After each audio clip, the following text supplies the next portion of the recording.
3, 2, 1. What's going on, everyone? You're watching Ash on Comics.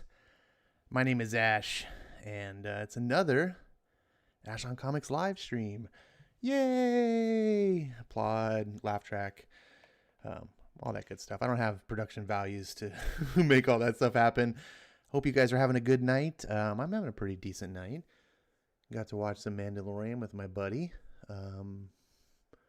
who is almost as big of a Star Wars fan as I am. Well, maybe in some ways you could argue bigger or less. Those sort of things are never really determined until you fight to the death for them. But he's definitely he's in my generation. He's definitely one of those people who can probably say he's seen Star Wars as much as me. There's not as many of those going around today. I don't have the full chat, unfortunately. All I know is I saw earlier today that Tehillim logged in and said he was last. And I said, well played. And then I went over and watched The Mandalorian. So apparently that's not what's showing in the chat today. So I don't know who's first. I'm going to give the award to Tehillim. Good job, Tehillim. Proud of you, my friend. Dragon Majesty is here. That's the first chat that I see. It says Australia is in the future, many hours ahead. That's how he beat us. Well, you know. Maybe you should invent a time machine like Tehillim did, Dragon Majesty, and you wouldn't be coming in second place. Maranya says tricky Aussies. Yeah, those little tricksy Aussies. Happy Veterans Day to all of you, says Melissa. It's not Veterans Day for me yet, but I am not in the future of the land of Oz. Is Australia ahead of us or behind us? I can't remember. I guess Tehillim could tell us. What day is it, Tehillim? It's still Tuesday where I'm at. Tuesday at 10:15 approximately p.m. Pacific time zone. I thought Australia was. Maybe they're ahead. I can't remember. I know my time zones. I can figure those out easy, but the international date line always throws me for a loop. Ronnie says, thank you for my husband, Melissa. He's a Navy vet from submarines. Well, happy Veterans Day to you, Rania, and your husband. Comics Quirks with Jimmy, because it's not hard enough to say. The whole reason we gave him the name Jimmy is because his name's a mouthful. Anyways, sorry. Jimmy says, hey guys. Whoops. Didn't know caps lock was on. Oh, that Jimmy. This is where I need a laugh track. Let's see. Tehillim says, G2, see you all. Good to see you too, Tehillim. Everyone's just happy to giving each other hugs. RDV says, Fraction Iron Man. I might be selling some more of his run soon. Well, I might be helping you sell it because I read the first issue last episode and it was pretty freaking good. Oh, pardon me while I put some eye drops in. RDV, keep the show going. Sorry. I'm sitting there staring at a TV. Getting old. I wear glasses. So late at night, the eye strain. I've been staring at a TV, wearing glasses, and then you come and sit in front of a computer monitor, and you have to take your glasses off. Oh, my eyes are all dried out and can't focus clearly, and just I can't bounce back the way I used to. Anyways, that Matt Fraction Iron Man is pretty solid, I have to say. So far. Don't want to make a complete judgment just off of one issue. Ronnie says, I had most of it. My subscription tended to skip issues at times. Unfortunately, not during the Bendis run. Oh, well, Marvel can't give away those issues. There's no way they're going to miss someone who's actually paying for them. Ronnie says, I like LaRocca's art for the most part on the run. His art's pretty solid. Like I said on the last episode, if he's not the greatest visual storyteller, he's at least a very pretty illustrator, right? He just draws pages that go, oh, that looks really nice. And in Fraction's storytelling, you know, he used a lot of narration to explain what was happening, but that allowed for LaRocca to not be so skilled in storytelling. And so sometimes that works. That's fine. Sometimes you just want a good story with pretty pictures. Let's see. Oh, so I talked about I'm sorry I was late because I watched Mandalorian. And Ronnie responds, "You mean the Baby Yoda show?" Yeah, I do. It's really Lone Bounty Hunter and Yoda is what they should have called the show, because it's a ripoff of Lone Wolf and Cub. However, I mock it slightly. I mock it a little bit. I wish I was with my buddy watching. He'd already seen the episode. He watched it with his family, so he was watching it a second time with me. And so I was talking about it, and I was like, you know, when this show is ripping off Lone Wolf and Cub harder, it's better. The show, every time it stops trying to be Lone Wolf and Cub, it gets weaker. And I'm like, Jesus, go open up some of the manga and just literally just plagiarize it. Just transpose whatever story just happened. In fact, you know what? I'm just going to go start reading Lone Wolf and Cub, and I'm just going to imagine that Lone Wolf is the Mandalorian and Cub is Baby Yoda, and just in my mind, and I'll have my own Mandalorian stories, and they'll be better. That's a good way to do it. Because that's what the show does right. That's what makes it so cool. Like, that first episode was a mixed bag, but much like the first season. I don't know if you guys are watching it. I know some people love the show. Some people hate the show. Some people are not interested in the show. And others are like myself, where they're sort of on the fence. Like, there's parts of it that are really cool and go, yeah, this is neat. And then there's other parts where they go, oh, roll their eyes. And that's the camp I'm in. It's got some neat things. I really like the character of the Mandalorian. I really like Baby Yoda, who I'm predisposed to hate. I was telling my buddy, I was like, man, on paper, you tell me, hey, we're going to do a show. We're going to have this little infant child who's the same species as Yoda running around. I would have been like, stupid. I would have. But they sold me. They executed it really well. And I'm like, now I'm on top of it. And I love Lone Wolf and Cub. I am not against copying ideas. Right? You know, I'm the guy who loves Avatar, right? Everyone's like, oh, you're just Fern Gully, blah, blah, blah, blah, blah. I'm like, shut up, it's not. I'm okay, though. I'm okay with being dances with wolves in space, which is what the Avatar really is. But it's as long as you execute it well. You can borrow other people's ideas, change it up a little, make it your own. I'm fine. And like I said, if you just took Lone Wolf and Cub and you just said, we're taking this exact story and we're just reskinning it with Star Wars, I would be sold. Okay, sign me up. I mean, for those of you who are not really sure what I'm trying to say, if you've ever seen the movie The Magnificent Seven, The Magnificent Seven is a reskinning of Seven Samurai. Same story. They just said, hey, instead of samurai, we're going to make it a Western.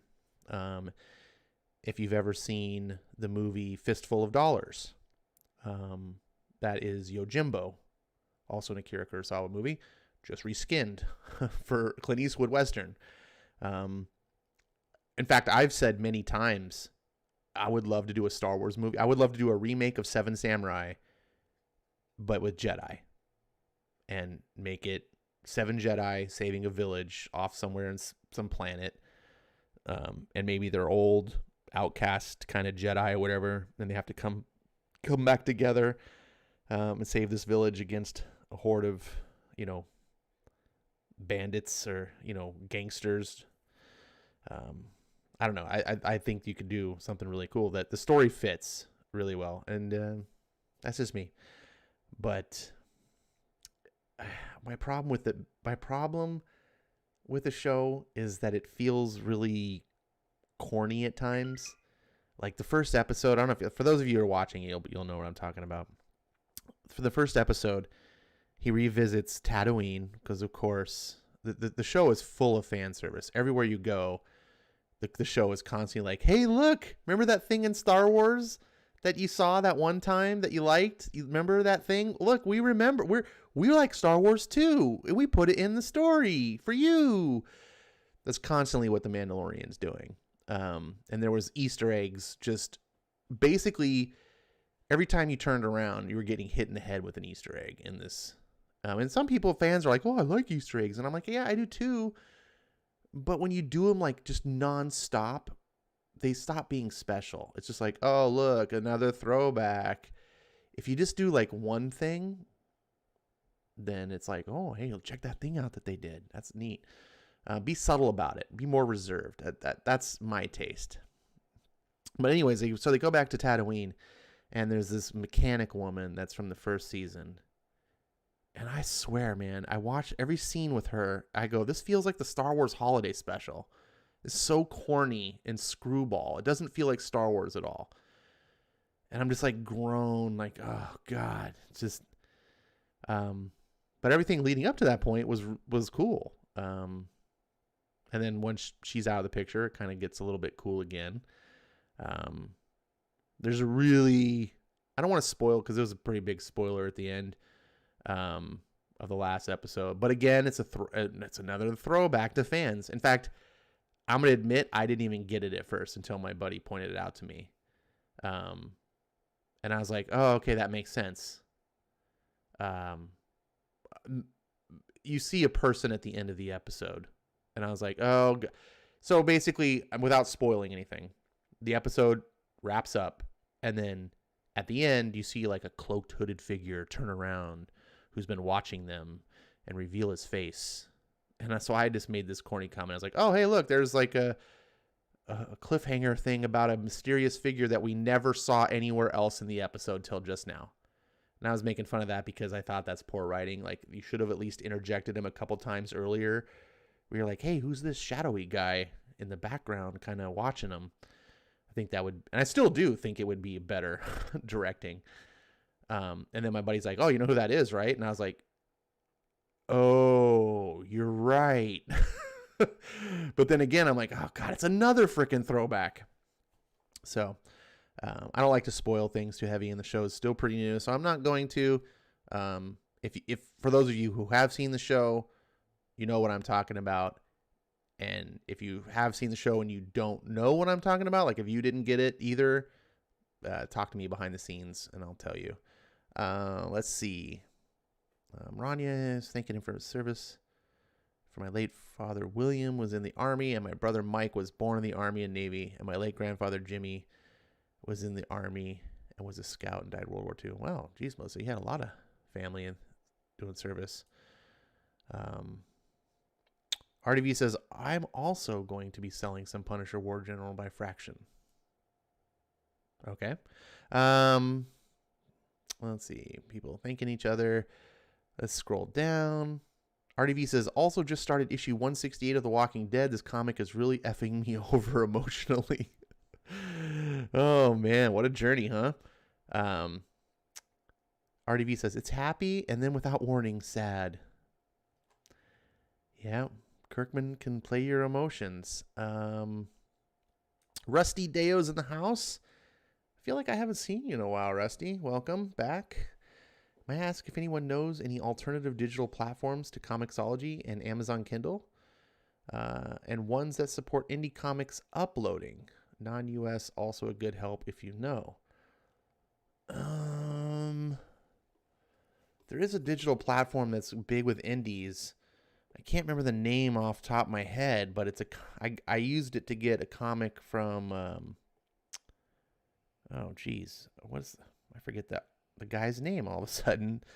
The guy who did Brutus from Comicsgate. God, I'm so bad with names. Oh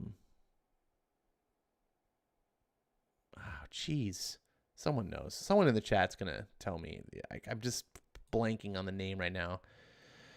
Anyways, I wanted to get one of his comics, and it wasn't available at Comixology. It was like one of his original books, and it was like he had it hosted there.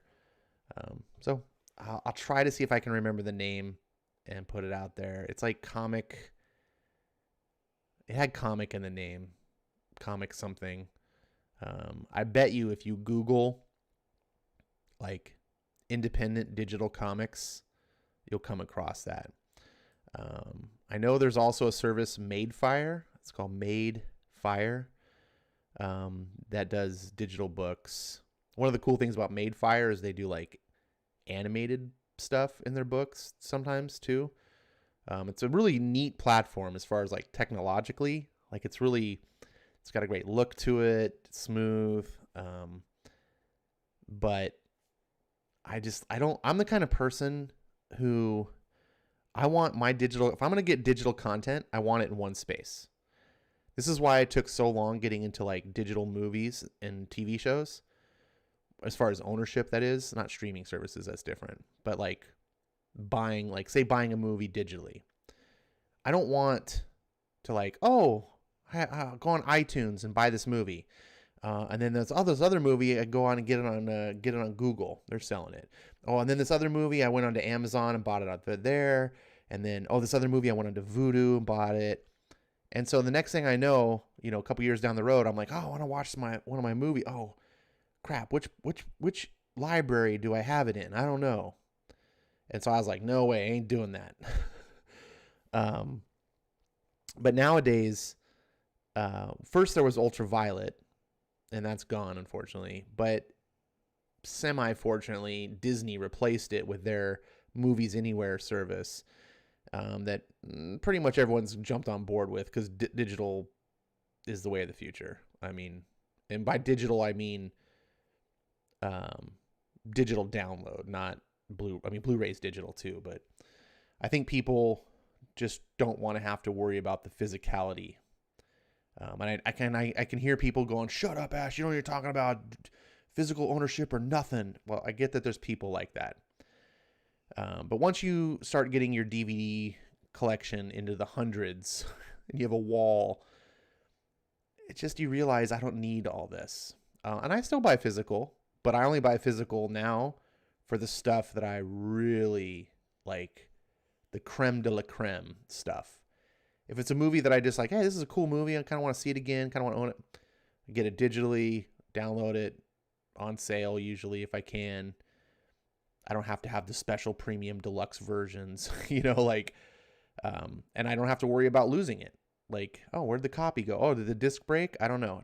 It's on. And I use Vudu primarily as my service, but most of my collection is available anywhere thanks to Ultraviolet and now Movies Anywhere, because those are, for those of you that aren't familiar with these platforms, they're more of a digital rights management service. So they like basically recognize the things that you own, and then these other services, you can link your accounts to them. So if I go to say Amazon, my Amazon account is linked to my Movies Anywhere. So all the movies that I own that are part of the Movies Anywhere service, which is like 95% of them, it's a ton of them, then I can access all my movies off Amazon. I can pull them up on Vudu. I can pull them up on Xbox. I can pull them up on, what's the other thing that I use? Fandango.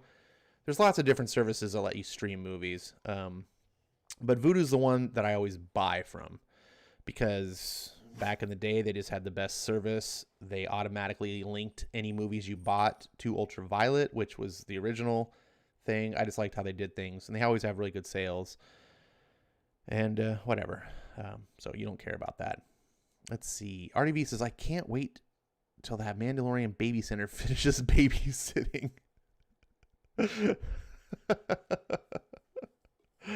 That's funny.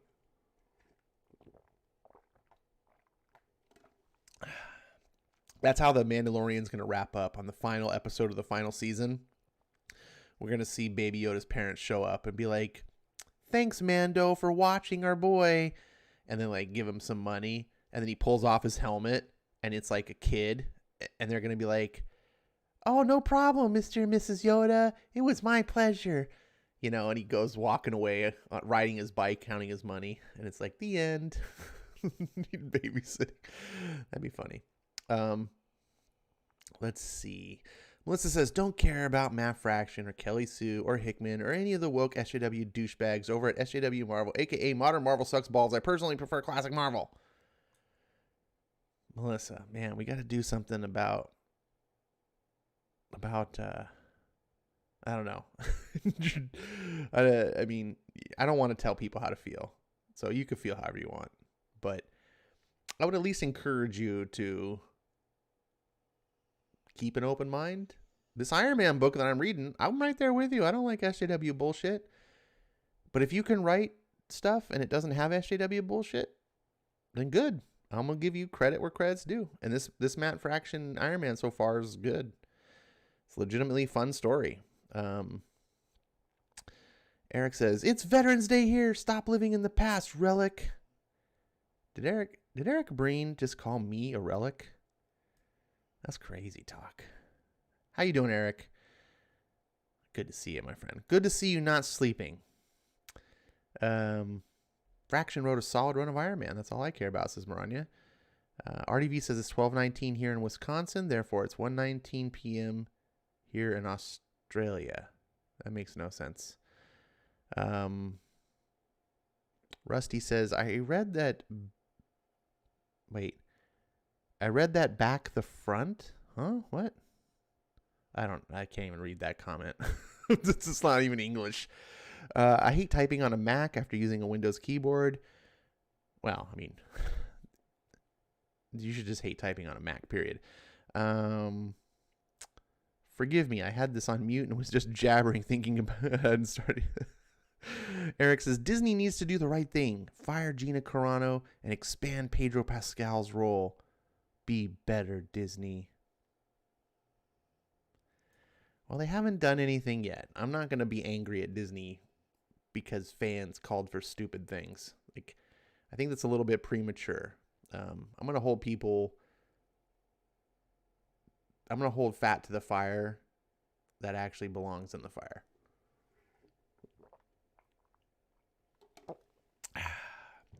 I'm drinking Dr. Pepper tonight.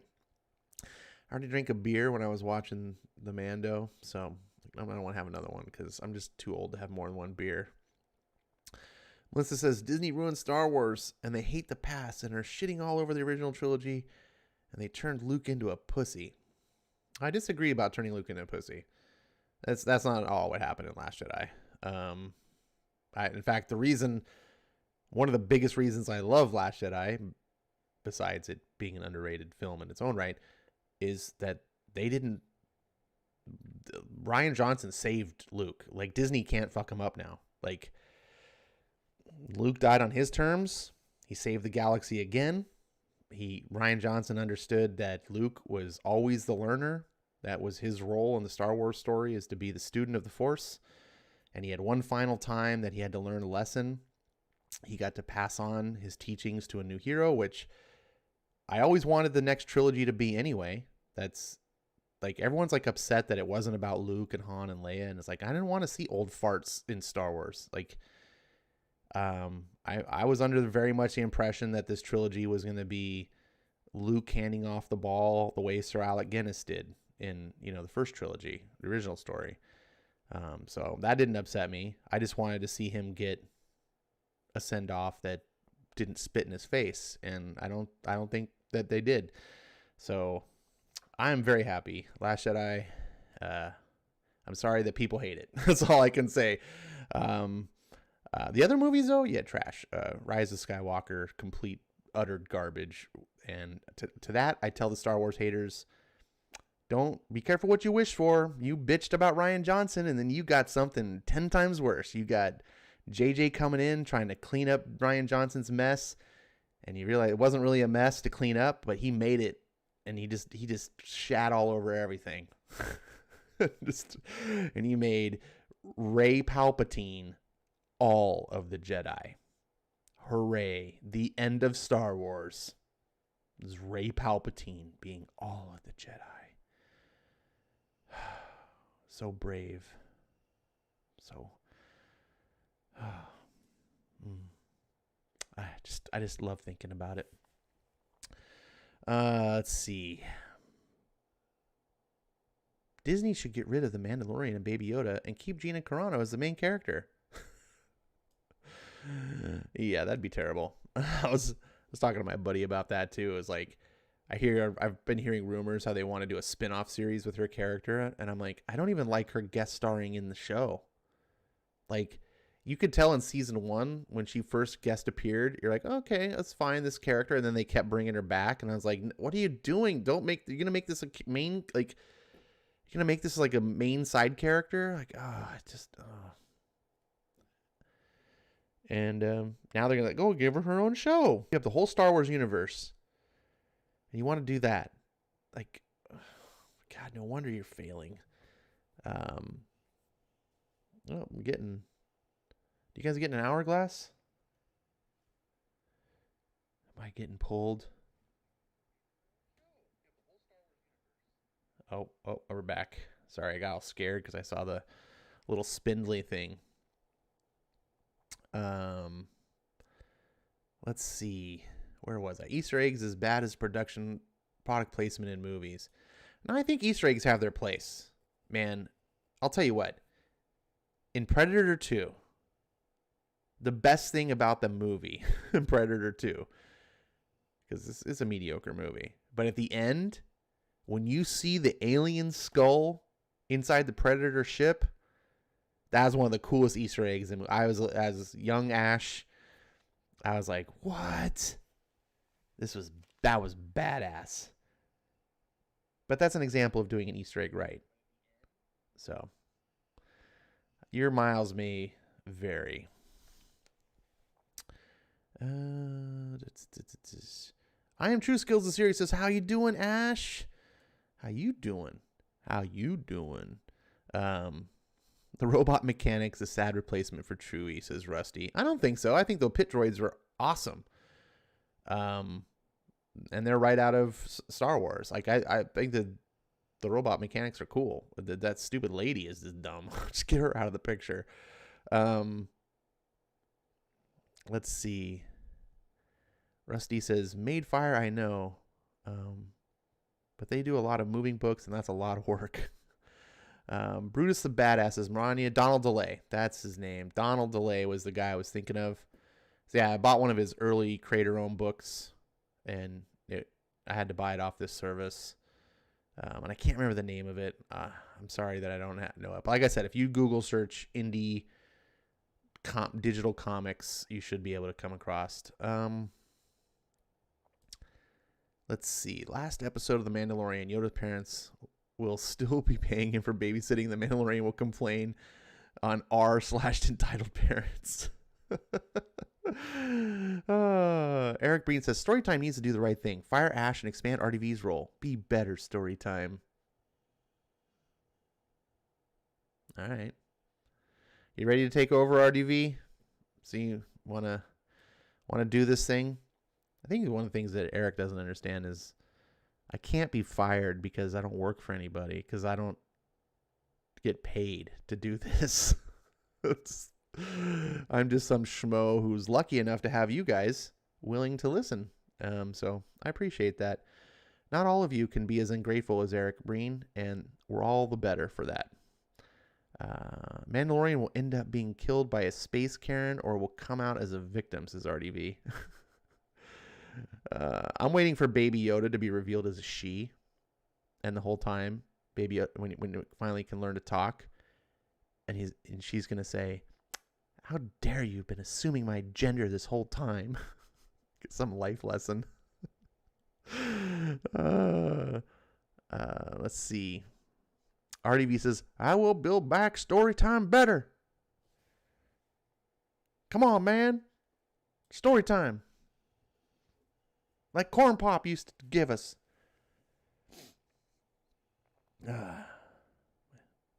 Make Storytime blue again overnight. Make Storytime blue again. It's not blue enough for you?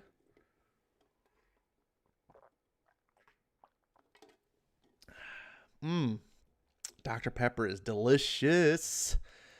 I guess it's time to probably talk about comic books. I know that's why Eric's here. Actually, it's probably going to make him go to bed because every time I start to actually get to the comic books after he's been nagging me the whole time, then he'll be like, "Night, kids. Night, kids." Did I get Eric's? I don't think I got Eric's voice down on that one. I gotta do better. Let's see. Every legal story counts. Oh shit, that means RDV, most of the books you read don't count. What are you gonna do? Holy crap, Art, you didn't think about that one.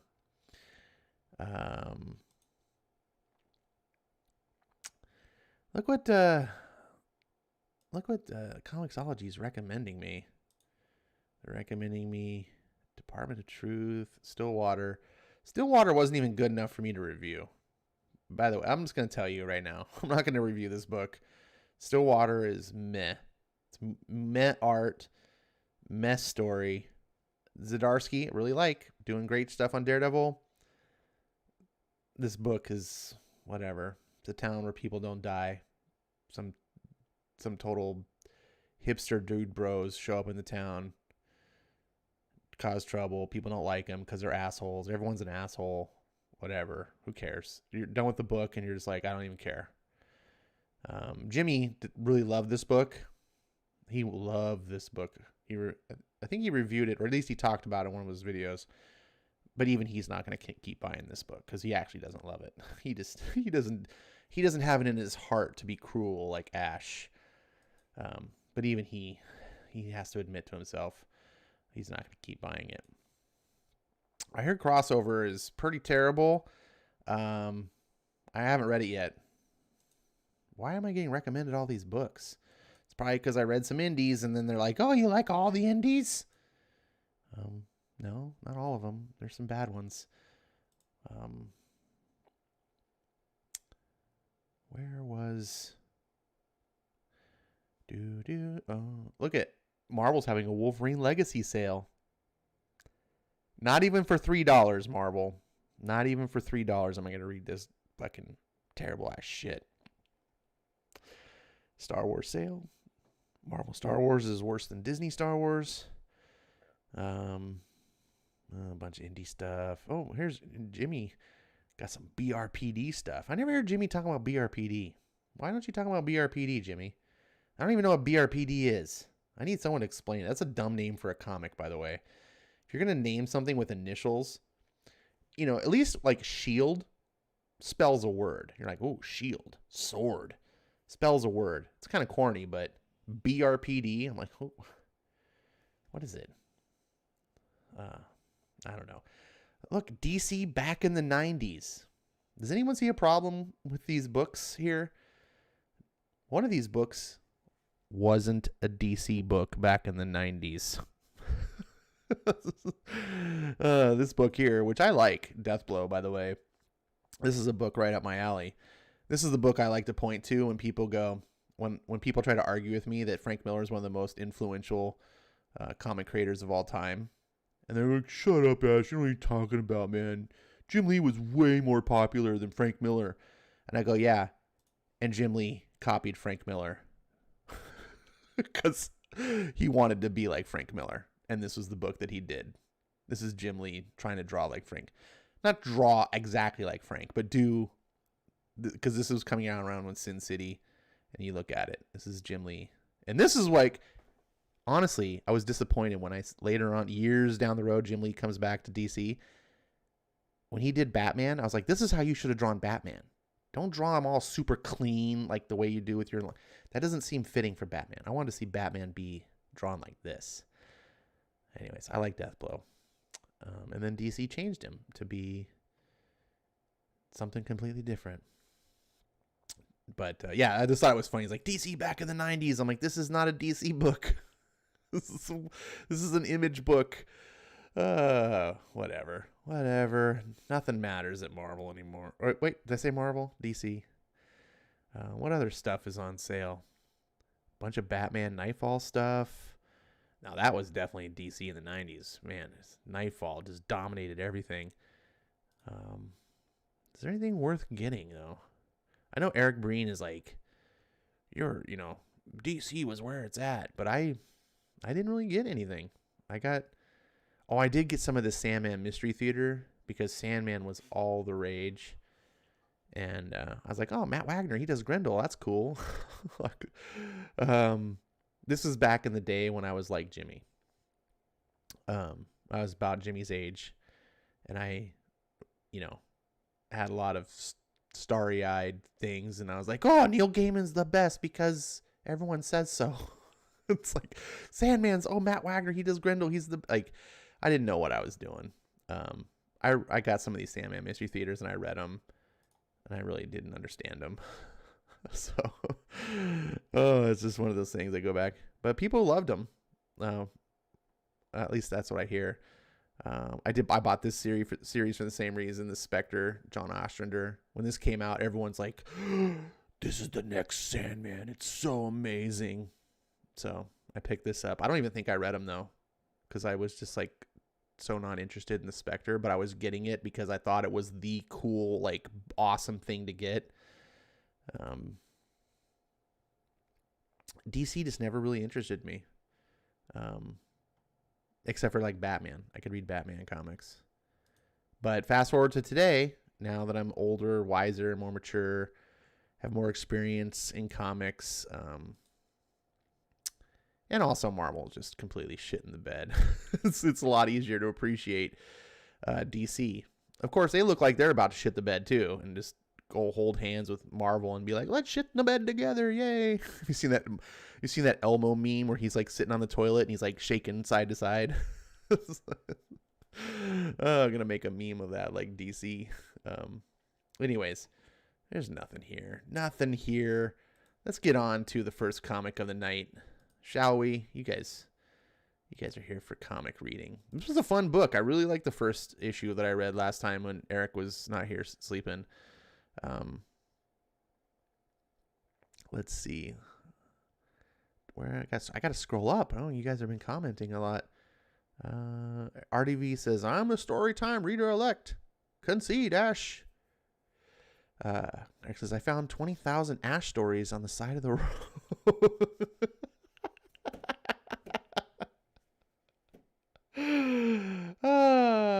That's awesome. That's funny. Ronnie says, "At least my vote for what's read here counts." Yes, Marania is a super delegate. You ever heard of those? That's what the Democrats use to cheat all the other Democrats out of elections, like Bernie Sanders. That's why Bernie Sanders lost twice in a row, because they have these things called super delegates. And no matter what, if you're winning, the super delegates go, "No, we want this person." And then everyone's voice doesn't matter anymore, because that's democratic, right? I cannot believe people still vote Democrat. And before you say it, look, Republicans are the same thing. The biggest problem with politics in America is that we've been convinced that red and blue are different. They're the same party. Red and blue. And look, when you see, God forbid, I really hope that this election fraud gets figured out and doesn't allow to be happen, because that's the worst thing. Regardless who you're for, whether you're for Trump or you're for Biden or if you're for some independent person, whoever you're for, you should absolutely be against the election being won by fraud. And if you can't agree to that, then you're just not genuine. You're disingenuous. You're for essentially non-democracy. You're for fraud and hostile takeover of a country. There's no discussing at that point. You should, regardless of who you're for, want a fair and square election. You should want your election to be secure. And no matter how mad it might make you that Trump wins, or how mad it makes you that Biden wins, you should care more that you go to bed at night and go, that was not the right choice, but it was the true choice. That was what America actually voted for. Our election is secure. our democratic republic is still intact. Because if election was fraudulent and we just allow it to pass, maybe your guy won this time. Maybe you're like, yeah, take that, suckers. My guy won. But what about next time? And the time after that? And the time after that? And what happens when the guy that comes around who makes Trump or whoever your worst candidate politician is look like nothing? What happens when he gets in power? Then what? Yeah, if it's not good for everyone, it's good for no one. So that's just a philosophical thing. It's not a political thing. And I hope everyone can at least see that. Sorry, I'm done with that. What story in Marvel has death and blood? Lots of stories in Marvel have death and blood. Wait, I don't understand. RDV says, welcome back, Frank, by Garth Ennis. There's probably plenty of blood there. Marvel Zombies, Wolverine, Black, White, and Red. Yeah, I guess there's blood there. Any Punisher series, lots of blood. Yeah. Eric says, I guess Wildstorm in the 90s is retroactively DC now. Yep. Yep.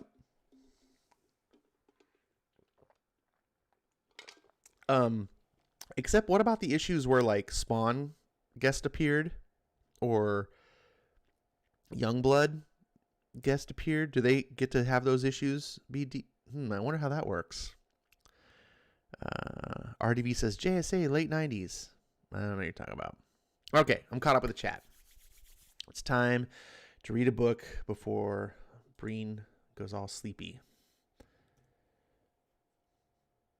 There's nothing he can't steal, nothing he can't have, except for the life he left behind. Thief of Thieves, Issue 2. By Robert Kirkman and everyone's favorite killer of Captain America, Nick Spencer. Artist Sean Martinborough. Colorist, who cares? Letterer, care even less. Editor, Cena Grace. Oh, yeah. Sorry. I'm just a little loopy today. RDV says, I provided you with greatness. You always provide me with greatness, RDV. You are greatness incarnate. Here we go. Sorry. Oh, I need to do guided view. You quit? I quit. I don't even get how that works. How does a thief stop being a thief? You start by not thieving anymore.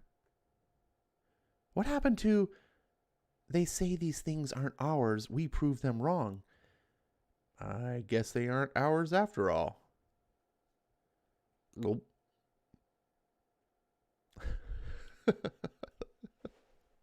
I like this character. Great.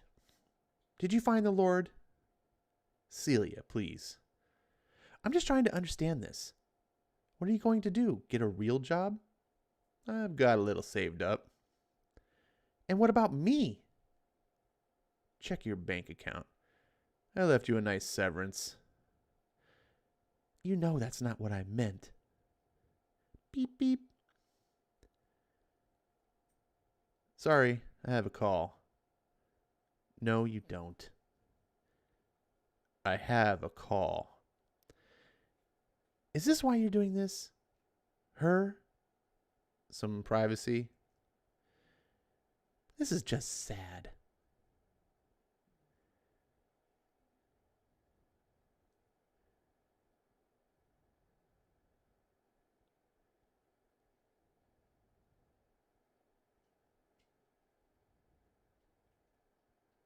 Chapter 2.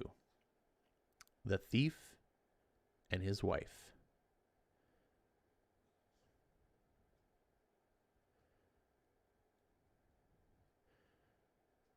You know, you see a woman alone like this, lost in her own thoughts, you start to realize you might be able to share some things and want her to do the same. Makes a man want to settle down. Hello, Audrey. May I? Sorry, but no. I'm waiting for someone. My date. That's odd. Is he running behind? I take it you're bugging my calls again? At least tell me you didn't steal his car. Or his phone. You're like a cartoon character, you know that? How's my house? Fulfilled. Did I tell you you look great? You know what's just wonderful about divorce? The closure it brings you. The ability to move on with your life. Can we get menus? That was then. Freeze! Blam, blam, blam, blam, blam, blam. Blam, blam. James, Jesus Christ. I thought you said there was one shift of guards tonight. Hey, you're the one that cut the plan in half on this one. Besides, I ain't bleeding, are you? Have a little fun, Conrad. Redman, I told you to call me Redman. Oh, right. Great thieves are brands. Swear to God, man. When you write the most boring book ever about stealing shit, I hope you sign a copy for me. We should move. You've got to get more careful about these things. That's all I'm saying. This was supposed to be nice, quiet. Hey, did I get this bent out of shape when you told me you were sleeping with my little sister? Most guys would have the problem with their best friend pulling that shit, you know. Boom!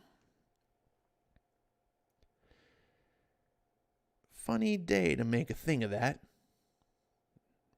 Just trying to make you nervous.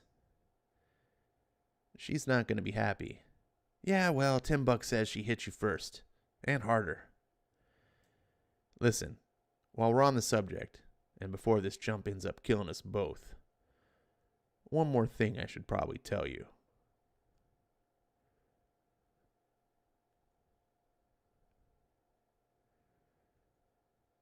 What's that? Oh, wait. She's what?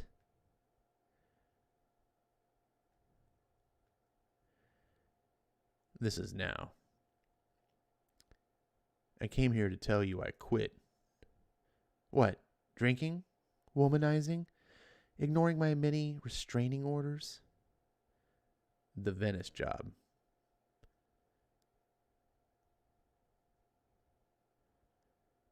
You asshole. I thought you'd be happy. I could swear I remember you asking me to retire. Oh, I didn't just ask you, Conrad. I pleaded, I begged, at the funeral, in front of the judge, when the moving van pulled up. Asking is a bit of an understatement. Audrey, please, just... I realize that this is long overdue. I know I've made too many mistakes for one lifetime. I gave up the woman I loved for a life I hated.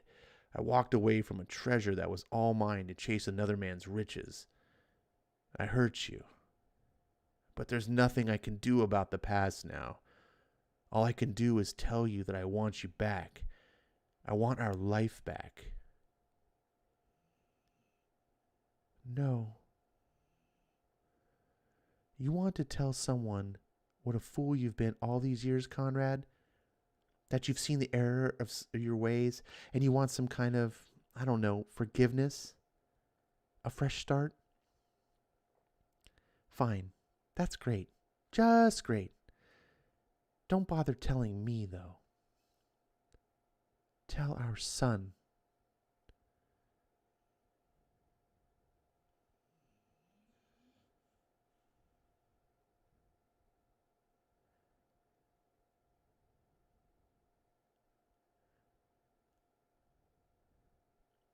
That was then.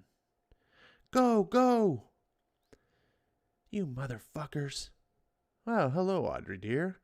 Hey, sis.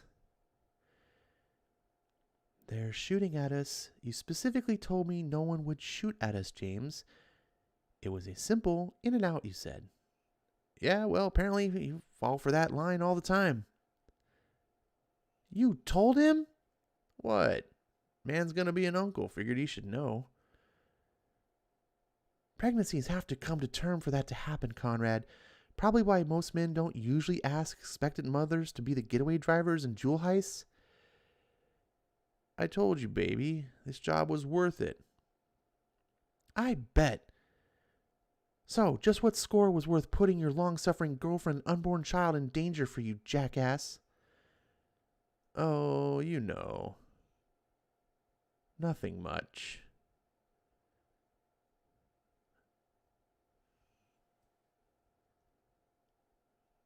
I didn't have time to get it fitted. This is now.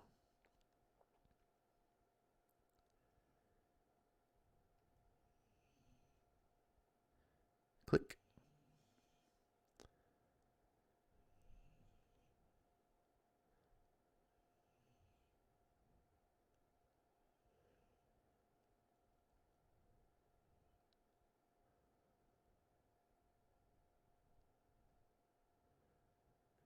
All right, that is the end of issue 2. Don't miss the next issue in 2 days. Thief of Thieves number 3. On sale April 2012. Being read to you in 2020. Look at that, 8 years later. You can thank Ash on Comics. I really enjoy this story. I'm really liking this. I don't know where it goes. I know that I don't think Kirkman continues to write the whole thing, but I'm liking this story so far. I like the characters. It's fun to read. It's got a lot of Kirkman's trademark style. I don't even know who's writing it. Could be Spencer writing some of the Who knows? I don't know. But I just know that there's no Captain America turning into a Nazi. So that's good enough for me. And if it's good enough for RDV, it should be good enough for you too. Right, RDV? Right, he says. All right. Let's see what's going on in the chat. Okay. Eric Breen said something but retracted it because he's a coward, doesn't want me to see what he said. Way to go, coward. RDV says, lol, Ash didn't kill himself. Tehillim says, the other comic has finally started after 50 minutes. Do you guys really just want me to start the show and just start reading a comment and not talk about anything? Would that be better? RDV says, hey, Aussie, shut it. You know the drill. Look at that. Even RDV's come into line, and he takes forever to come into line. You've been watching way longer, Tehillim, and you're not getting it? Come on.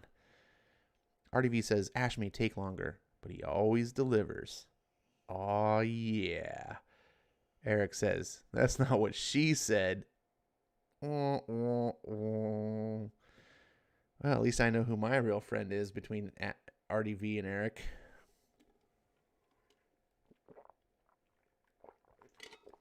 I needed a drink. Eric says, I'll be long gone by the time Ash sees that. Can you even type straight, old man? I'll be long gone before Ash seed that. Well, joke's on you. You're not long gone. Ronnie says, that line about cartoon character, that was pure Spencer. Could be. Regardless, I'm enjoying it. Hopefully you guys are too. I think it's got the right amount of witty banter. I like that the main character, the protagonist, Conrad, is kind of a man's man. They didn't totally beta male him. It's one of the biggest problems in modern comics is all the men. It's not so much that yeah, it's annoying to see them constantly turn women into men, It's oh, look, there's Carl Manvers running around again. That's annoying, but I honestly to tell you, it's way worse seeing all the men be turned into big giant pussies, watching Superman be like, oh, hey, Lex Luthor's sleeping with my wife. I wonder if they'll let me watch, dog, what are you doing? Just my dog in the background deciding to go nuts. Speaking of going nuts, I forgot, special occasion. It's now Veterans Day somewhere in the world, not here yet, but because of my pal Eric Breen, he has convinced me he's brought me to the dark side. I am eating a Milky Way. See what I said? Nuts. Like there's no nuts in a Milky Way. Because unlike RDV, I don't put nuts in my mouth. Am I right? Am I right? The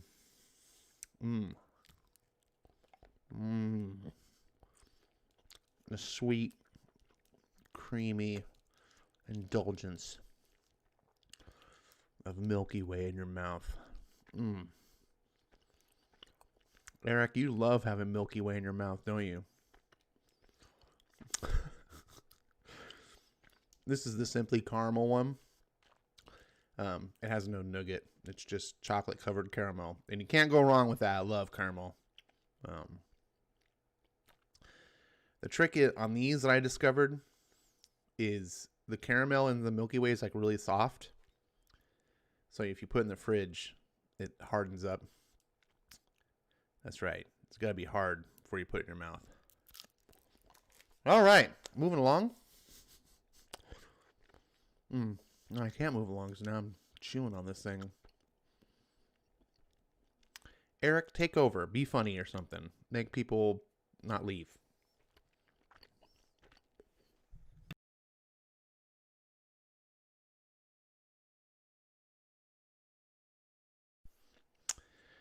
Eric says, 2012 was right around the time men started to become betas in comics. I blame Fraction's Hawkeye for the downfall.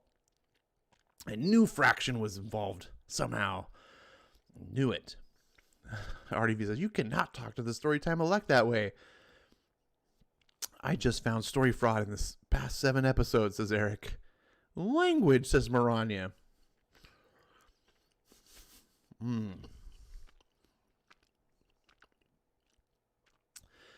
Oh, it's like heaven. Now I know why Eric loves the Milky Way in his mouth. All right. Hopefully you guys are enjoying the Invincible Iron Man. I'm not a Fraction fan, you know me. I'm really enjoying this. Did Jimmy go to bed?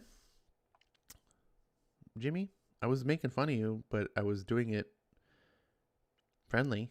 I didn't mean anything by it. I think he was liking this Iron Man story. He likes Matt Fraction, so he should be happy when I'm saying nice things about the people he likes. RDV's going to a bathroom break. Should we all wait for RDV just to get back?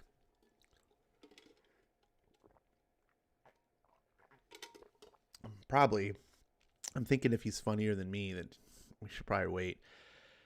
Is Eric Breen going to make it through 2 whole comics tonight? I don't know. I don't know if Eric likes comics, actually. Oh, wait. It says, I do likes me some Fraction Iron Man. Oh, I'm discovering this for the first time. That last issue was pretty good. RDV returns and says, game on. All right, here we go. The Invincible Iron Man, issue 2 of one of the many volumes, reboots of Iron Man that Marvel has done over the past 20 years, because they didn't do that for the 60 years leading up. They didn't. Only in the 21st century was everything a miniseries. So this is the Matt Fraction miniseries of Iron Man, and here we go.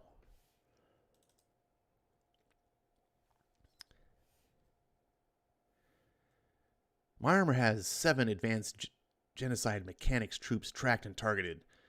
It's relaying suit performance data back to Pepper on the helicarrier. It's keeping an eye on a communication satellite over Madrid that's either being hacked or starting to fail. It's relaying a PowerPoint presentation from Stark UK R&D presentation, and apparently Josh Beckett is 8 innings into a no-hitter. Not to jinx anything. I came to the Congo tracking a radical AIM splinter group calling itself Advanced Genocide Mechanics. They're providing arms and manpower for every bloodbath from Rwanda to Somalia to Darfur. I found what I almost always find. Genocidal goons with guns. Tony Stark is the Invincible Iron Man in The Five Nightmares, Part 2, Murder Inc. by Matt Fraction and Salvador LaRocca. And other people involved. Your tax dollars pay me to beat the hell out of people like this. I decline the paycheck, by the way. Right on, Trump! Boom, boom! Boom, just like Trump. Deny that paycheck. People are going to shit on you for that, by the way. Don't they? Don't they, Tony? They don't even know. You're a rich billionaire, you deny the paycheck, and they still hate you. Well, it's because you look kind of orange. You put yellow and red together. What do you get? You get orange. Iron Man is Orange Man. Sorry, guys. Anyways, I couldn't resist that stupid joke. I know it wasn't entertaining, but that's what you get when you tune into someone who's not a pro and you don't pay any money to. Moving on. The job is its own reward. I'm done screwing around with you guys. Rostropovich doing Bach inside helmet. Discrete Dolby 7.1 holophonic sound. If they yell, I can't hear it. I think we're about done here, guys. These guys were strictly amateur hour. Well, man, I'm having a hard time. Sorry. Regroup. We'll finish sweeping the camp for strays, but these AGM goons couldn't plan their way out of a paper bag, Pepper. Yeah? Did you find the big bad yet? AIM derivatives always have a leader of some sort to call the shots, right? Nothing yet. Is it possible they're operating without central leadership? Iron Man.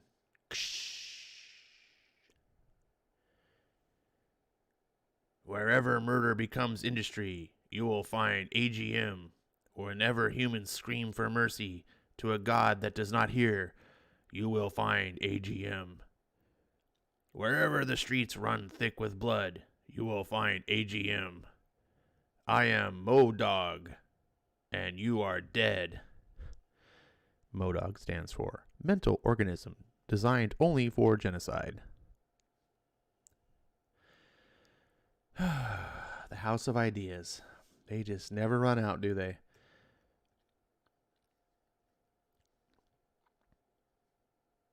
The hell is that? The extremists enhancile actually stitches my armor into the central nervous system. 4-point-some billion in R&D, including some near priceless repulsor patents that I've sat on.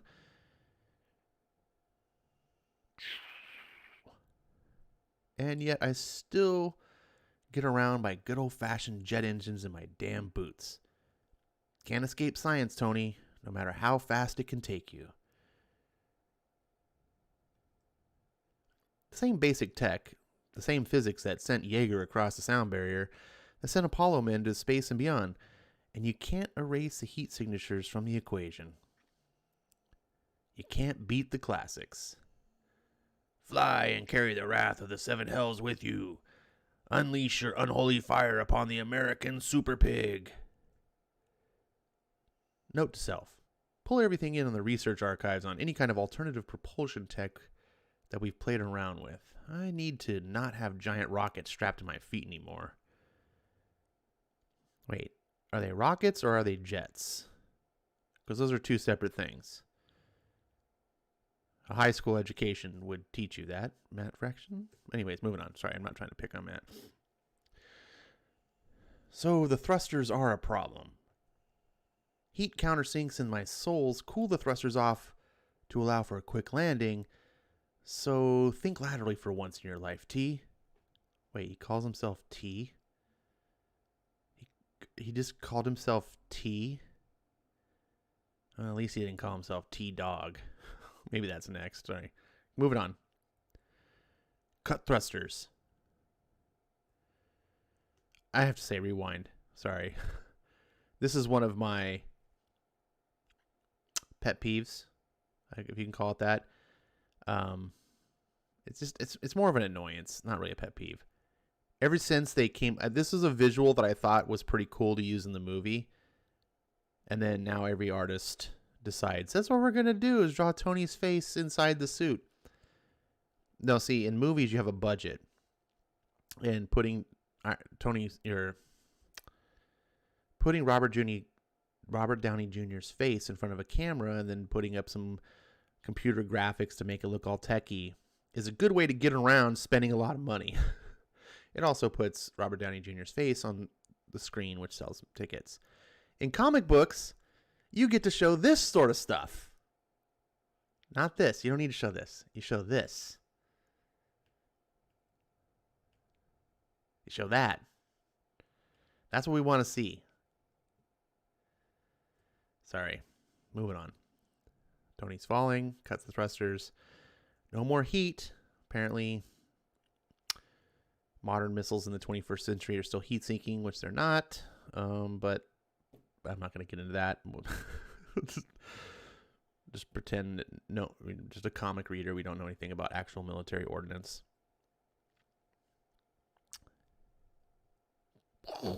Thrusters activate.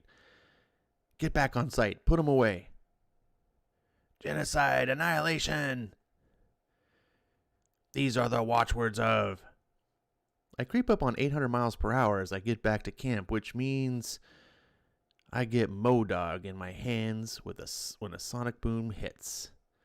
Just to emphasize my point.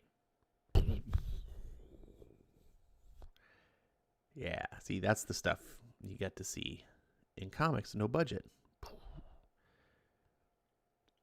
Swine, imperialist. Shut up. You ridiculous little special effect.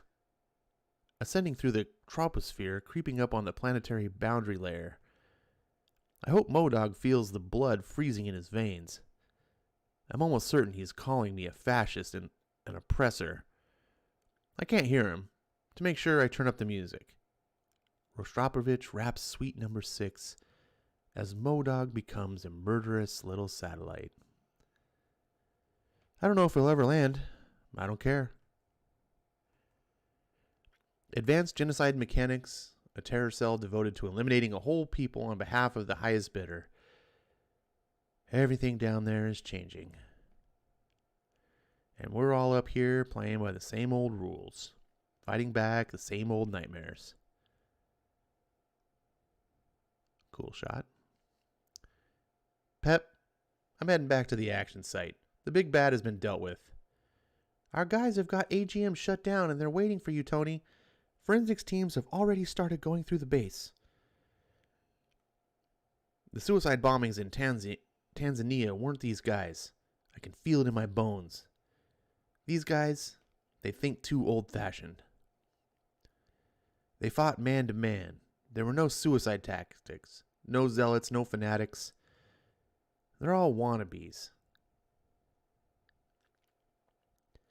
A juiced-up militia with science fiction delusions of power, but ultimately, no vision. I've always prided myself on being a futurist, of being, well, if not 10 minutes ahead of everybody, at least aware that there's a whole 10 minutes of what those 10 minutes would bring. You want to drive someone like me crazy? Make us wait for something to happen. Manila, the Philippines. This tsunami was a force of nature whose power we have witnessed, suffered through, and survived. It is capable of near unimaginable destruction that we, the survivors, have been forced to imagine. It would have been worse were it not for the heroic measures of these we celebrate today.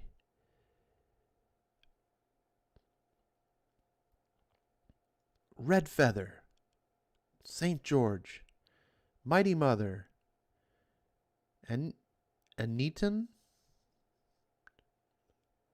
Fighter One, the Wishing Man, and the Great Mongoose. They are the Triumph Division. The finest heroes the Philippines have to offer. You all rose up and came to the aid of your fellow man. When Mother Nature raged against us, you fought for us, for your home, and for your people. The lives you saved are countless. We present this monument in all the name of all of us who you saved with our great and unending thanks. It was our honor. On cue, the applause of a grateful people and a grateful nation rise up. Of course, there's something amiss, but no one catches it.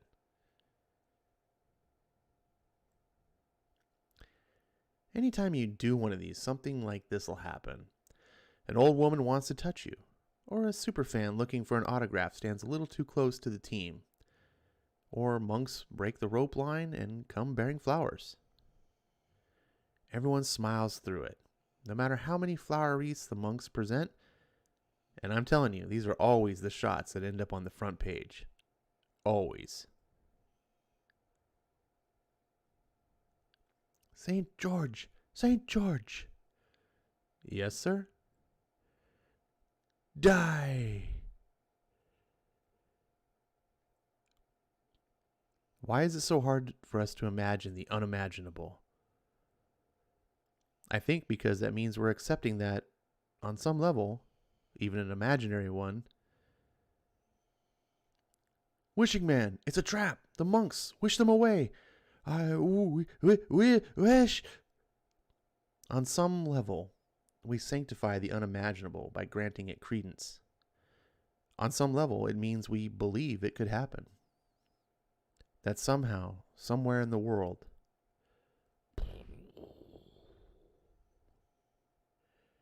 the nightmare is becoming real. Unimaginable horror detonated during a ceremony. Preliminary casualties reported in the hundreds.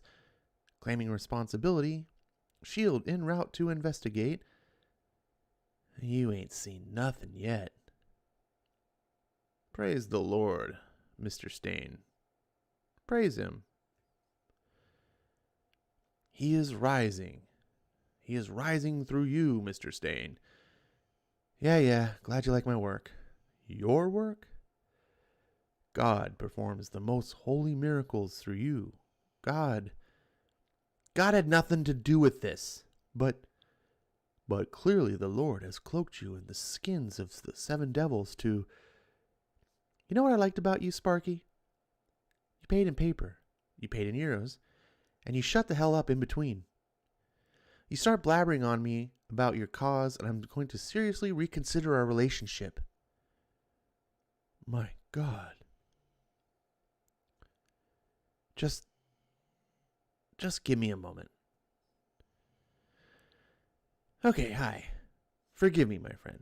Our bodies can adapt to these changes, but, well, they're changes. They're stressful. Are you sure?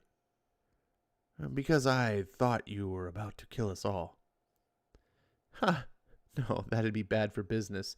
Let me show you why we're going to be upgrading your men. The innovation here, the genius of what I'm offering, is that the hardware costs are negligible. These modifications are single use. They don't need to last. The Iron Man suit costs, what, billions? I can offer the same firepower with an organic power source for a fraction of that cost. We're telling the body what we want it to do, not asking. Let me frame this in a way I know you'll understand, Sparky.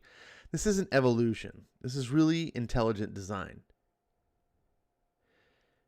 We can convert your men into living repulsor bombs at the rate of 4 a day, and you can blow up the biggest and best building in all of Taipei, starting immediately.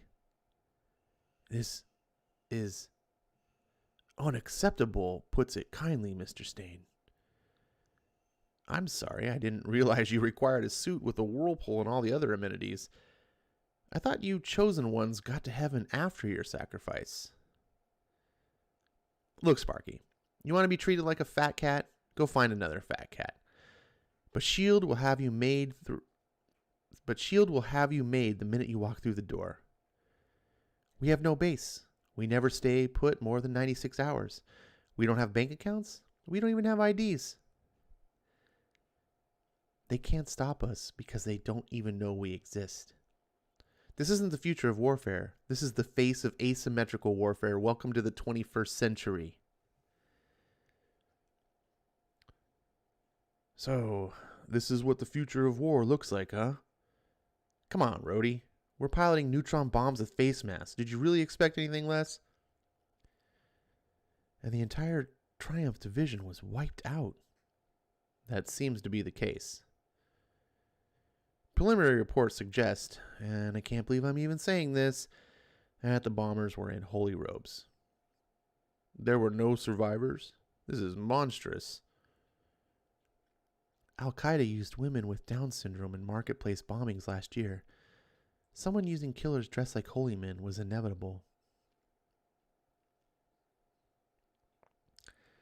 And the Triumph Division never saw it coming. Who could? Until it was too late. These were definitely repulsor-based weapons, blast pattern scorching. It's consistent with the Tanzanian bombing, too. It's pretty much the worst-case scenario. How so, exactly? Whoever's behind the attacks is getting bigger, better, and they're working internationally. They'll strike again soon, and it'll be even worse. The next 48 hours are a blur. There's forensics work, media analysis, speeches, and PR done. Investigations and consultations and reports written and delivered. And then 7 funerals to attend in quick succession. Hero funerals are especially terrible. Our kind doesn't often get to die of old age, so there's always the burden of a duty hanging heavy in the air. Someone always resents you for surviving. And then there's always the secret identity side of things. You save your city, your community, or your country a dozen times over, but you can't ever bask in the glory.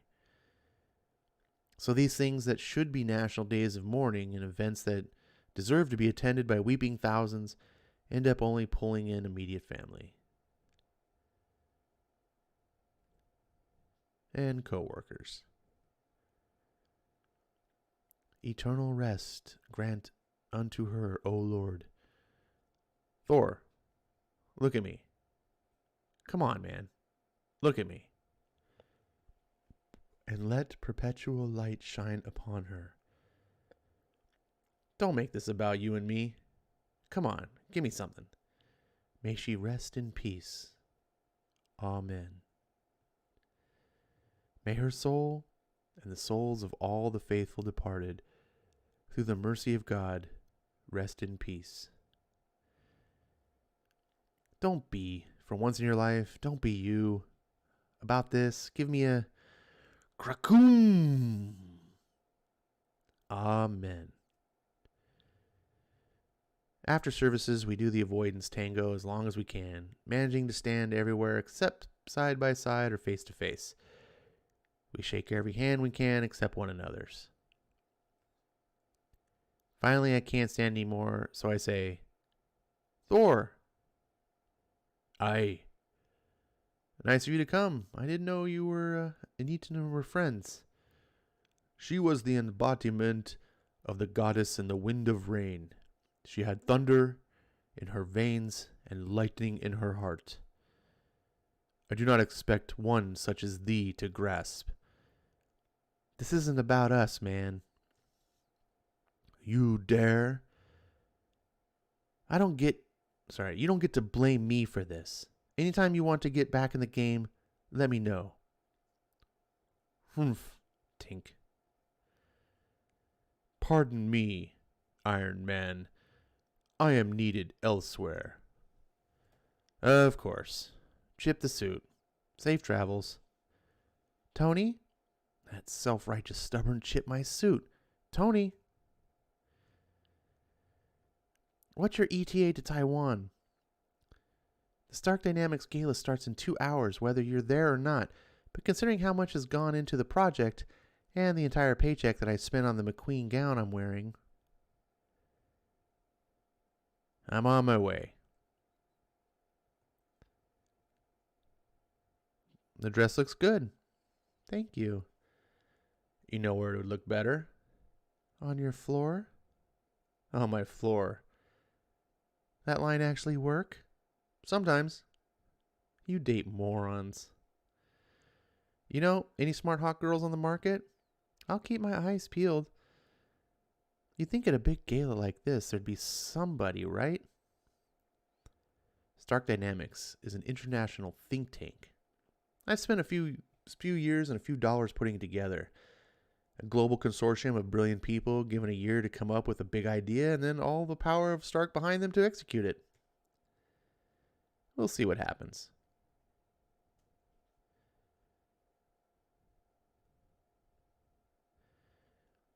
I've matched donations from everyone that's cared to donate. And now, tonight, they all got invited to the gala opening to see just what that investment gets them. Meet and greet, press the flesh, as it were. Pepper, be a doll and grab some more champagne for the girls, will you?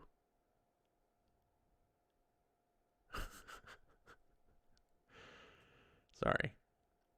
Anyways, girls, where were we? Oh, yes, your oh so lovely hands. Tony? Ah, here we are. Go to hell. That's a quick way to get fired. If you weren't a woman, that is. Male privilege, am I right? Go patriarchy. Sorry, moving on. Pardon me, excuse me. Pepper, wait. Pepper, excuse me, Mr. Stark?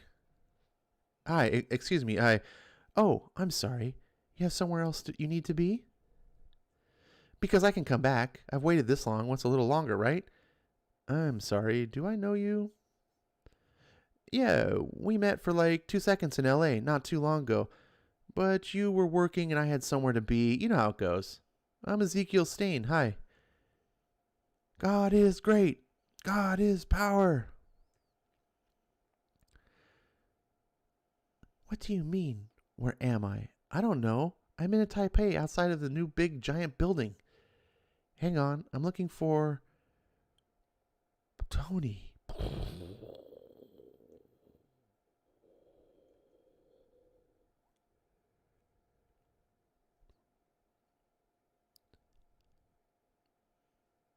To be continued. I wonder if Iron Man is dead. I don't know. Could he be? Could he be? Could this be where Riri takes over? No, it's too early. He's not dead. Hello, Comixology. Just sit here and do nothing. By all means. I mean, I'm just running a stream. And let's go to the chat. Let's see. RDV is suing for character defamation.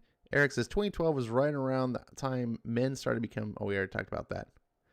I gotta scroll down past the intermission. There we go. I Am True Skills is here. He says, I'm still awake. Geek Hero Bubba. It's not a name that I'm remembering. So if this is your first time Geek Hero, welcome. If it's not your first time, please forgive my lack of memory. He says, I actually caught you live. Yeah, nice. High five. RDV says, Ash isn't a Pokemon. Shh, you got to catch me all the time. Is that how that works? Got to catch them all the time.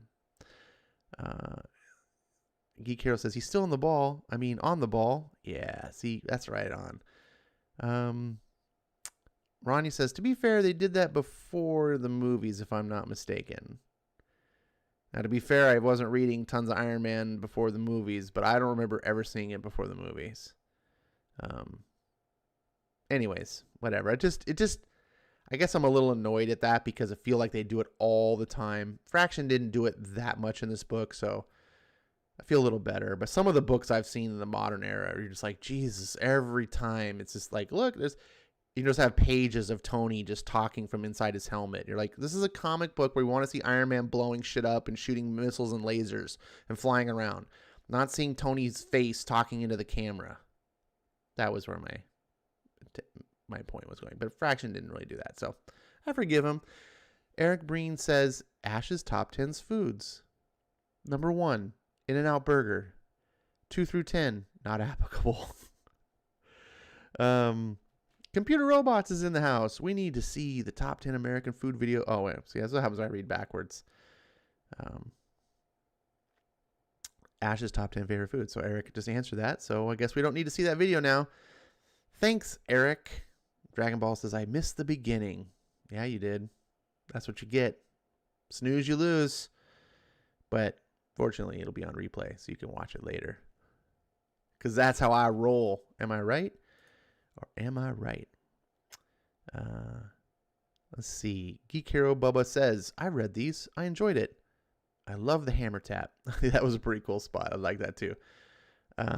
Computer Robot says, so guys in the chat, what are your favorite top 10 American foods?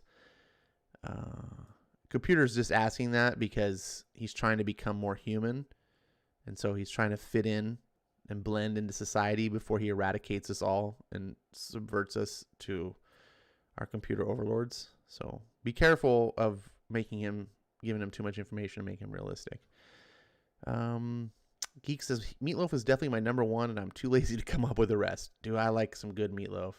But meatloaf is one of those things that it can be really good, and then some people make it, and you're like, what the hell is this? Like, it's like a potato salad.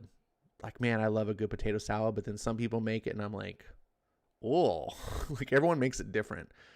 And meatloaf is like that too. But I love good meatloaf, and I really love leftover meatloaf, like cold, slice it out of the pan, like because you should cook meatloaf in a bread pan. And you slice it out and put it between two pieces of white bread with mayo, maybe a little ketchup if it doesn't have enough. If you don't cook your meatloaf smothered in ketchup so that ketchup bakes on and forms like a nice glaze, you're doing it wrong in my opinion. But anyways, yeah, cold meatloaf sandwich between white bread and mayo. Oh, that's one of my favorites. That is true American food, by the way. Pepper is channeling Batgirl 50. No, not really, RDV. I think you're reaching on that one. She's going to ask for money next. Well, she does actually work for Stark, right? So she should be getting paid. Computer Robot says, and Ash, just in case, if you're asking American foods, there are different types of foods all over the world, so you have to be specific, so I chose American foods. Okay. Computer Robot says, but Venkman, don't you ask and borrow money every day? RDV says, this is my first time watching, and I've made a huge mistake.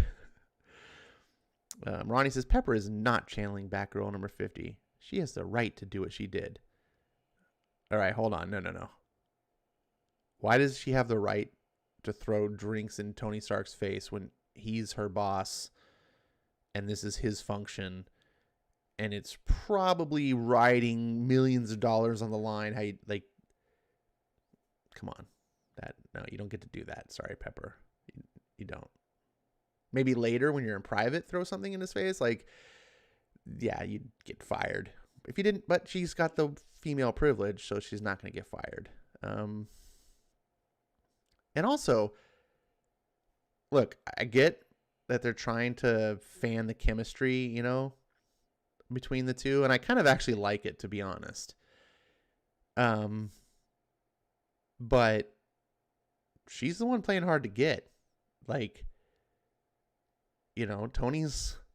she could probably have Tony pretty, but she's rebuffing his advances. So what does she expect? Like, again, I'm not saying she shouldn't just be easy. That's not what I'm saying. But she should at least be understanding that he's going to pursue other girls.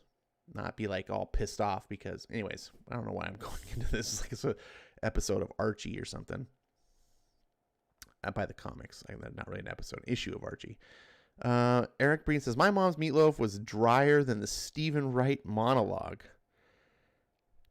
Yeah, your meatloaf shouldn't be dry. It should be moist. Computer Robot says, I know Marania has her top 10 American foods list in mind. American food. American has got some good food. Computer Robot says, Ash, you read my comments way too late. Well, that's what I do, baby. I come in late. Don't know what else to do. Ronnie says he disrespected her. Yes, she does. She's quit and been fired before. He didn't disrespect her. He hit on some girls and then asked her to go do something. Because she works for him. That's her job.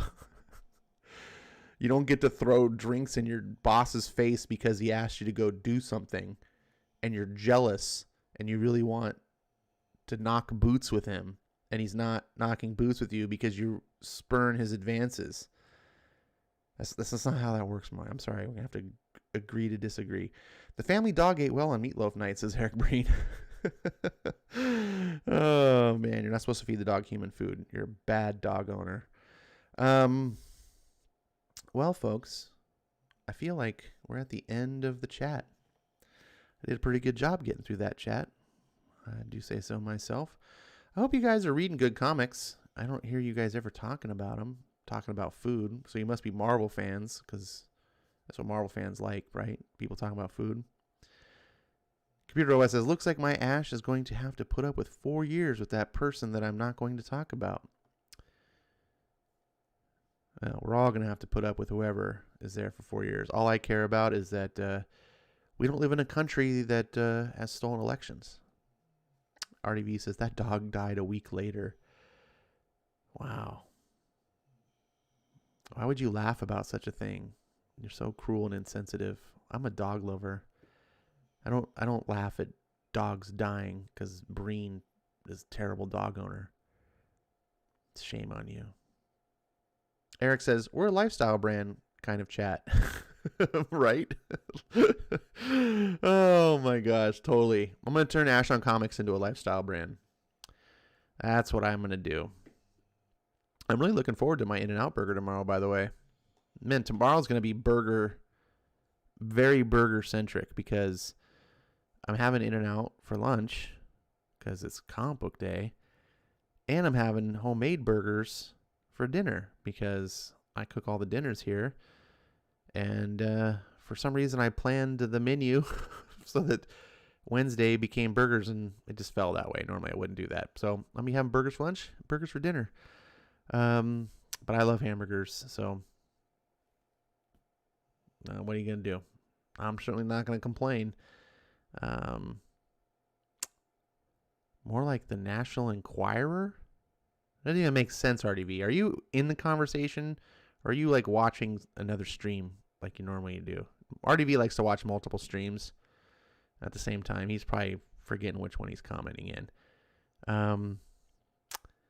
What are you guys? No one really commented on the American foods. I think my favorite American food is probably hamburgers or cheeseburgers. Lump them together. I would say that's probably number one. Oh, number two though. Oh, really close. Number two is buffalo wings. Not hot wings. Not like, you know, you go to like Buffalo Wild Wings and they have like 20 different flavors of wings, and those are fine. You can have different flavors of barbecue and honey mustard and garlic butter and, you know, whatever. But no, the buffalo, that sauce that those weirdos in New York invented, oh man. And they got to be bone-in wings. None of this boneless bullshit. My buddy is a big boneless wing guy because he can't eat anything off the bone. But I make fun of him because I'm just like, those aren't boneless wings. Those are chicken nuggets. And I'm not against chicken nuggets, by the way. I like chicken nuggets, you know.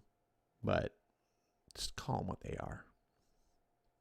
Let's see. Eric Breen says Venkman's on his own plane of existence. Yeah, he's been that way for a while. RDV says Quarter Pounder Deluxe from McDonald's.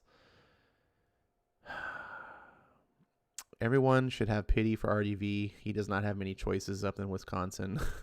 So, you know, that's his pleasure food. He gets the Quarter Pounders. Venkman and Maranya, Mr. Breen, and Dragon Ball Talk, you guys didn't talk about your favorite American foods. Yeah, you get them, computer robots. Get them! Don't let them off the hook. So I got burgers and wings.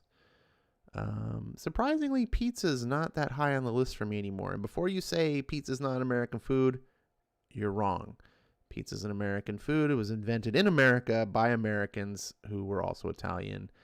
And they borrowed the idea based on an Italian dish. But if you get pizza in Italy, it's not pizza here. The pizza that you eat here in America is an American dish, and rightly so, because it's the real way you want to eat pizza. That pizza would definitely be up there.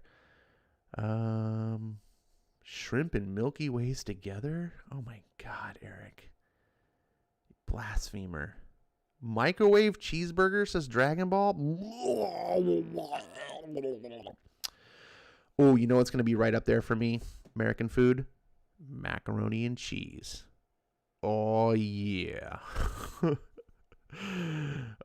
Good stuff, not the Kraft box powdered stuff. Although I can turn that into some pretty good stuff. I can doctor up Kraft mac and cheese to be pretty amazing. But like good homemade mac and cheese, oh, yes. What else is a good American? Oh, you know what? Nachos. And before you go, oh, nachos are Mexican. No, there's not. Mexicans they don't understand nachos.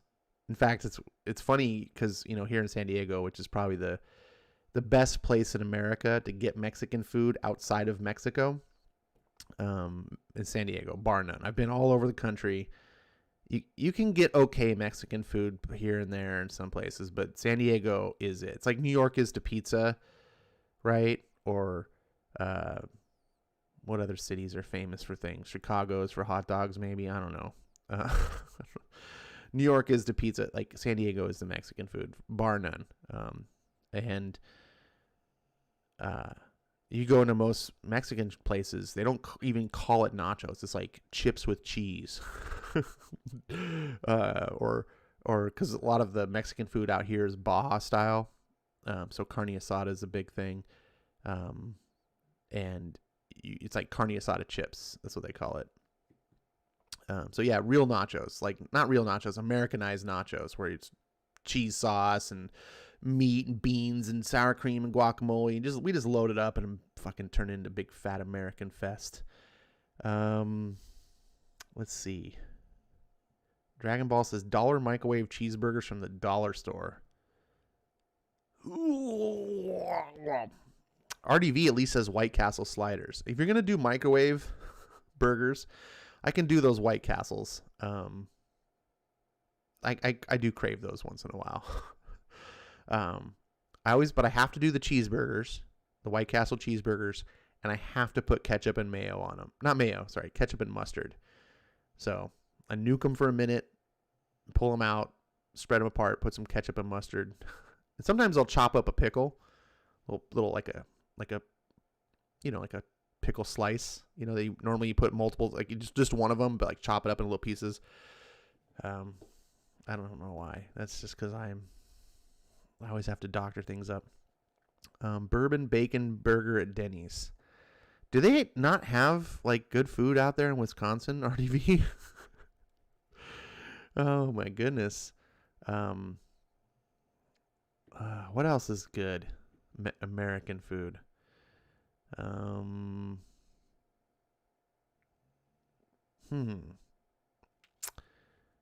Ice cream. We made ice cream.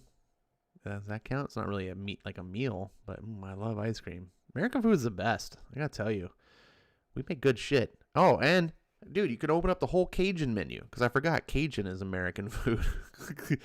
Man, jambalaya. Oh, come on. Fried chicken.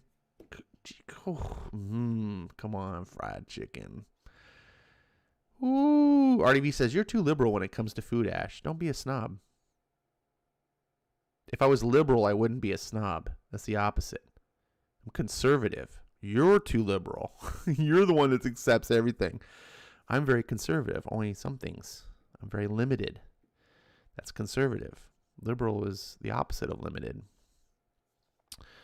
Marani says, I answered the food question earlier, but it got tossed out like certain votes. Ba-dum-bum. Nice one, Marania.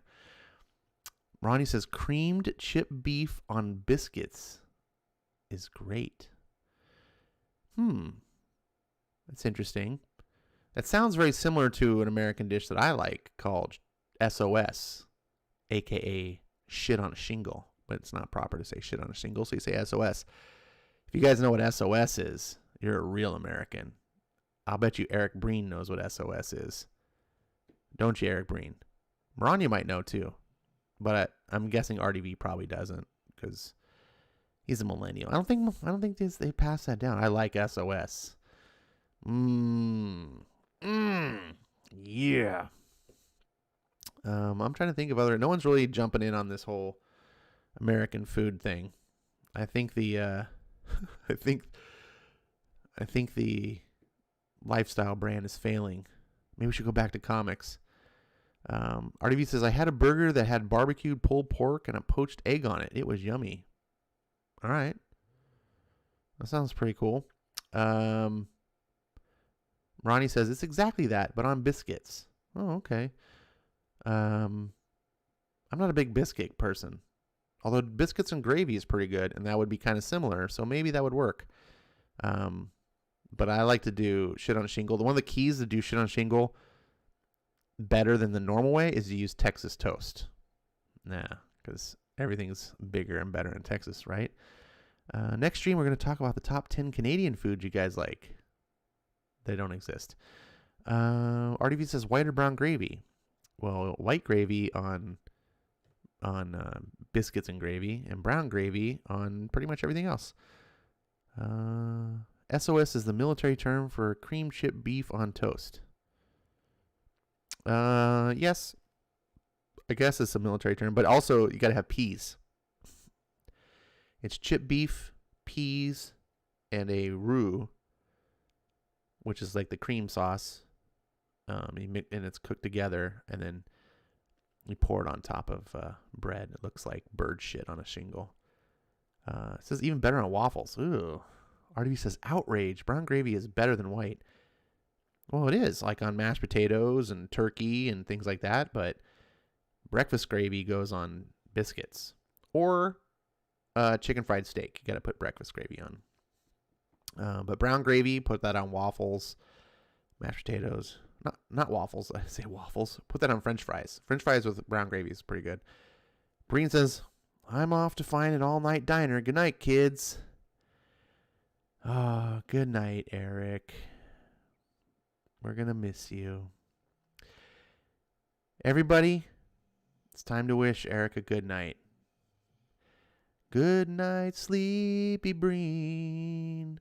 Oh, what can it mean to a live stream believer and a back issue king? All right, guys. That's it. Ronnie is trying to blaspheme and talk about no peas on it. She didn't understand. She's crazy. She's crazy. Hope you liked our little send-off to Eric. He's the spirit animal for the channel. And as always, read good comics. I hope to see you guys back on Thursday. We'll read the next issues of these. These are both really fun. I'm really enjoying them. Hope you are too. Send your feedback and all your hate mail to Eric. Send all your praise to me. And